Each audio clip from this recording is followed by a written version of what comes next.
इस फिल्म के मुहूर्त पर लाइट कैमरा एक्शन बोलते डायरेक्टर ने जब अमिताभ बच्चन के चेहरे पर फोकस किया तो अगले दिन अखबारों ने इसे यूं छापा कि अमिताभ बच्चन ने राजेश खन्ना के सबसे बड़े किले में सेंध लगा दी। कहने का मतलब ये कि राजेश खन्ना को सुपरस्टार बनाने वाले उनके सबसे बड़े सिनेमाई सरपरस्त ने पाला बदल लिया है। वो शख्स थे जाने माने निर्माता निर्देशक शक्ति सामंत, जिन्होंने आराधना, कटी पतंग और अमर प्रेम जैसी कल्ट क्लासिक सुपरहिट से न केवल राजेश खन्ना को स्टारडम के पीक पर चढ़ाया था, बल्कि बॉलीवुड में मेलो रोमांटिक फिल्मों का एक नया ट्रेंड शुरू किया था।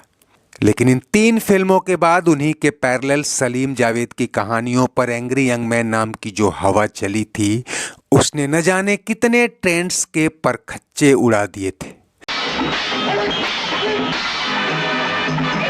साल 1976 में राजेश खन्ना और शक्ति सामंत अपनी पूरी ताकत झोंक देने के बाद भी महबूबा को कामयाबी नहीं दिला पाए जिसकी दोनों को दरकार थी, जबकि दीवार, शोले और अब अमर अकबर एंथनी ने अमिताभ बच्चन को उस मुकाम पर ला खड़ा किया जहां प्रोड्यूसर उनके पीछे राजेश खन्ना से ज्यादा फीस लेकर भाग रहे थे। ऊपर से इन्हीं दिनों जब राजेश खन्ना और सामंत की 5वीं फिल्म अनुरोध फ्लॉप हुई और उन्हीं दिनों जब वो अमिताभ संग 2 फिल्मों के करार में बंधे, तो ऐसी खबरों को हवा मिलनी ही थी। वैसे शक्ति सामंत बतौर डायरेक्टर अमिताभ संग द ग्रेट गैम्बलर बना ही रहे थे, लेकिन ये सीवी के शास्त्री की फिल्म थी और उन्हीं दिनों सामंत बतौर प्रोड्यूसर डायरेक्टर अपनी खुद की फिल्म में अमिताभ को साइन कर बैठे, तब सनसनी मच गई। और आज हम इसी फिल्म की बात कर रहे हैं जो ग्रेट गैम्बलर के साथ ही प्लान हुई थी, लेकिन आई उसके 2 साल बाद, क्योंकि बीच बीच में कई उलटफेर हुए जिससे फिल्म डिलेड होती चली गई। हालांकि क्रिटिक्स इसे ट्रस्ट इन फेलियर बता रहे थे, क्योंकि अमिताभ को सॉफ्ट रोमांटिक रोल में लेकर मुखर्जी की आलाप हाल ही में बड़ी फ्लॉप साबित हुई थी, जबकि उनकी एक्शन फिल्में पर्दे पर धूम मचा रही थी। सामंत ने इस फिल्म को एक साथ 2 भाषाओं यानी हिंदी और बंगाली में शूट करने का फैसला किया। हिंदी में बरसात की एक रात और बंगाली में अनुसंधान। अमिताभ तो जया भादुड़ी संग शादी के बाद से ही भद्रलोक का स्नेह हासिल कर चुके थे।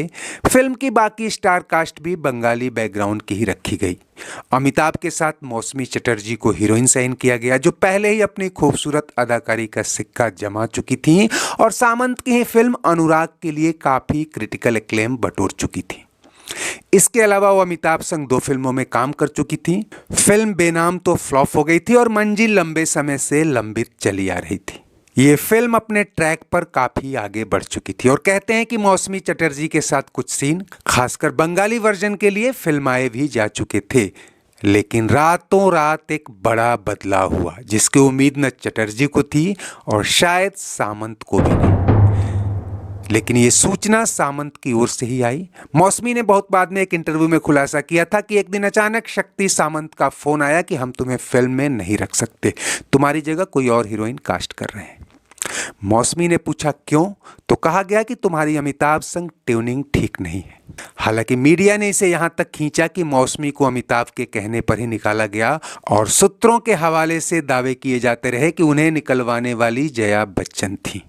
खैर, मौसमी ने सामंत से बिना कोई बहस किए फिल्म छोड़ दी, क्योंकि सामंत ने उन्हें इसके बदले दूसरी फिल्म दे दी थी। लेकिन अमिताभ संग ट्यूनिंग वाली बात को उन्होंने खूब खींचा और इसकी जद में जया और रेखा को लेते हुए कई परोक्ष हमले भी किए थे। खैर, इस फिल्म के लिए उनकी जगह राखी को साइन किया गया, जो पहले ही कभी कभी त्रिशूल, जुर्माना में अमिताभ संग काम कर चुकी थी और ऋषिकेश मुखर्जी की बेमिसाल में भी उन्हें कास्ट किया गया था।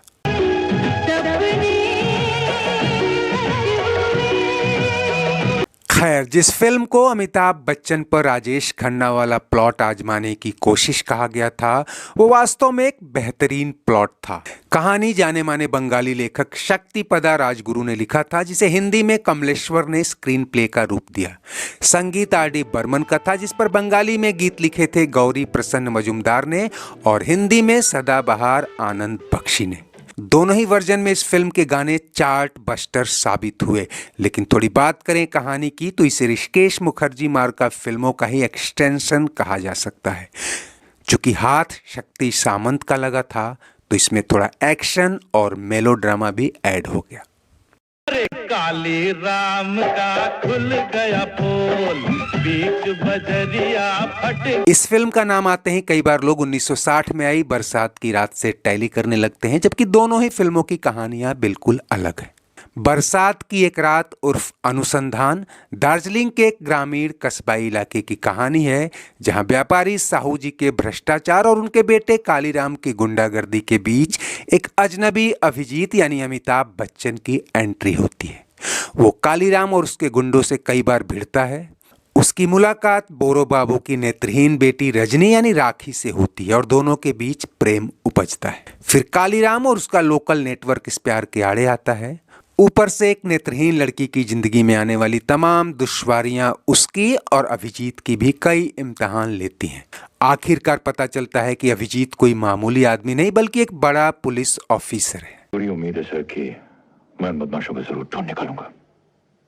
साल 1979 में I the great gambler flop हुई और वैसे भी ये शक्ति सामंत के उस जॉनर से बिलोंग करती थी जिसे वो हावड़ा ब्रिज और चाइना टाउन जैसी फिल्मों के साथ 50 और 60 के दशक में छोड़ आए थी। और दुनिया अब उन्हें जिस रोमांटिक जॉनर के लिए जानती थी वो उनकी अपनी फिल्म में दिखने वाली थी। ऐसे में बरसात की एक रात से लोगों की उम्मीदें काफी बढ़ी हुई थी। 4 फरवरी 1981 को बंगाली वर्जन अनुसंधान नाम से पश्चिम बंगाल, असम सहित पूर्वोत्तर में रिलीज हुई और बम्पर ओपनिंग के साथ 2 हफ्ते हाउसफुल चली। लेकिन 20 फरवरी को जब ये ऑल इंडिया रिलीज के साथ हिंदी में आई तो गाने तो पहले ही हिट हो चुके थे। बेहतरीन ओपनिंग के बावजूद बॉक्स ऑफिस पर इसकी पकड़ ढीली होती गई। हालांकि एंग्री यंग मैन के पीक ईयर में इसकी कहानी, गीत संगीत थोड़ा ऑफ बीट लग रहा था और जिस साल लावारिस, नसीब, कालिया, याराना जैसी ब्लॉकबस्टर फिल्मों के आगे यश चोपड़ा का रोमांटिक जादू सिलसिला भी नहीं चला, तो फिर इस फिल्म को तो संघर्ष करना ही था। फिर भी बरसात की एक रात ने औसत से बेहतर प्रदर्शन किया, जबकि बंगाली वर्जन तो सुपरहिट हुआ। दोस्तों, फिल्म में तमाम खामियों के बीच क्रिटिक्स ने इस बात को जरूर मार्क किया कि अगर राखी के बजाय ओरिजिनल चॉइस मौसमी चटर्जी को ही रिटेन किया गया होता तो शायद इस फिल्म की किस्मत कुछ और होती। राखी का लुक पहले जैसा नहीं रह गया था और उन दिनों वो शक्ति में अमिताभ बच्चन की मां के रोल में काम कर रही थी। ऐसे में इतने संवेदनशील और सॉफ्ट रोमांटिक मेलो एक्शन के लिए थोड़ा एंगर लुक तो चाहिए ही था। खुद शक्ति सामंत ने बाद में एक इंटरव्यू में कहा था कि मौसमी चटर्जी एक स्माइलिंग फेस थी और उन्हें यह सोचकर ही कास्ट किया गया था कि मैंने नेत्रहीन महिलाओं के चेहरे पर हमेशा मुस्कान ही देखी थी। खैर, राखी ने भी इस रोल में अपना बेस्ट दिया था, लेकिन शायद तब पर्दे की कुछ और ही डिमांड थी और ऑडियंस की अलग मंशा। बरसात की एक रात के कई गाने और सीन सीक्वेंस आज इंटरनेट पर मिलियंस में देखे जा चुके हैं।